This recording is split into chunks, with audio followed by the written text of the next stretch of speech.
par rapport à ce que les guides nous disent, ça serait tellement plus important de célébrer le départ dans la joie. Vous pleurez sur vous, vous ne pleurez pas sur celui qui est parti, puisque celui qui est parti, il est dans le bonheur, dans la joie retrouvée, qu'il n'est plus en souffrance, donc vous pleurez sur votre manque, mais pas sur celui qui est parti. Et ils nous disent, il serait tellement juste que vous puissiez vous réjouir de celui qui part, parce qu'enfin, il retourne dans sa vraie vie. Il y aura toujours des êtres qui vous auront précédé, et vous en précéderez d'autres. C'est la loi de la vie, donc essayez de le vivre le mieux possible, et de ne pas rester dans cette lourdeur de tristesse et de deuil pendant des mois, des années. Quand on pleure, quand on a de la peine, on pleure sur soi. Le yoga nous dit que non seulement on se fait du mal à soi, mais on empêche la personne qui est partie d'aller plus loin. On la retient.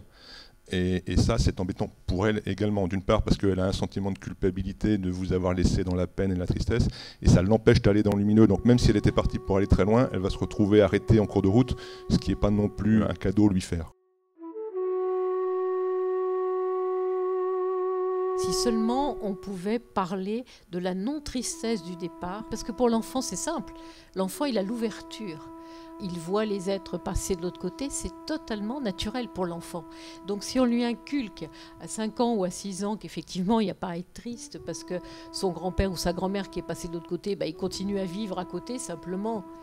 Dans son plan de conscience sur Terre, il ne le voit pas. Eh bien, ça serait tellement simple pour l'enfant et il pourrait grandir après comme ça. Et ça permettrait justement, en étant adulte, de ne plus avoir de peur.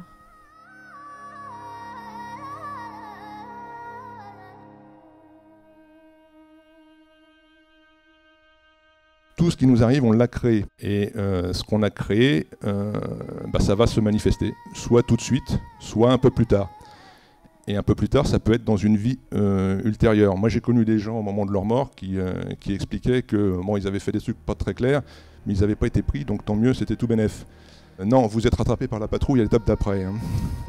donc finalement, tout ce qu'on fait, on le vivra un jour. Donc c'est mieux de le savoir en conscience et d'éviter de faire des choses dont on n'aimerait pas subir les conséquences. Et ce que les guides peuvent nous dire aussi, c'est de prendre surtout en considération les animaux. Et que c'est très important de commencer à prendre conscience que les animaux ont une âme et ont une élévation aussi, et qu'il faut les respecter et ne pas les considérer inférieurs. Absolument.